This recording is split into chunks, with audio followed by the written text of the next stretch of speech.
When most people think of the Andaman and Nicobar Islands, they picture a handful of remote, disconnected beaches meant for a quiet tropical vacation. But zooming out on this 3D map reveals something entirely different.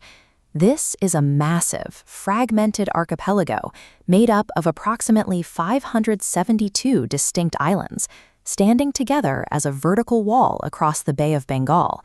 And this isn't a modern political invention.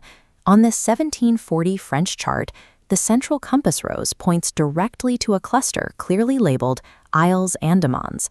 Notice the sheer scale of the Gulf de Bengal separating them, emphasizing how isolated these landmasses are.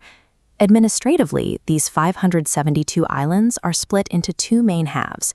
You have the Andaman group dominating the north, and the Nicobar group anchoring the south. To accurately grasp the strategic value of this territory, we need to read it like a mapmaker would, tracing its borders and internal waterways in a straight line from top to bottom. Our journey starts at the extreme northern boundary of the territory, a maritime choke point known as the Coco Strait. This vector map details how the Coco Strait serves as a physical and international border, neatly severing the northernmost Indian island from the coastline of Myanmar. Crossing south from that border, we enter the Andaman group itself, which is broken down into four primary sections: North Andaman, Middle Andaman, South Andaman, and Little Andaman. With its dense storefronts, bright architecture, and heavy pedestrian traffic, it functions exactly like a bustling mainland city, despite being surrounded by open ocean.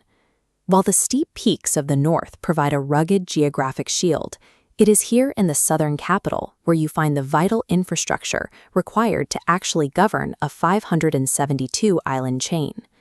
As we continue our descent, a massive geographic barrier completely severs the Andaman group from the Nicobar group below it.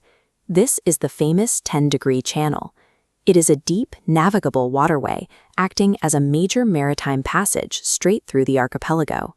Crossing that channel brings us into the southern half of the territory, the Nicobar group. This section is defined by three primary landmasses: Car Nicobar, Little Nicobar, and Great Nicobar. Tracking down through those three takes us to the absolute bottom of the map, arriving at the final piece of Indian land, Great Nicobar. And right below that final landmass lies one last international maritime boundary, the 6-degree channel. Looking at this macro-level chart, you can see how the 6-degree channel separates India's southernmost point directly from the Indonesian island of Sumatra, with only a short stretch of water between them. When you put it all together, this 900-kilometer chain reveals its true shape.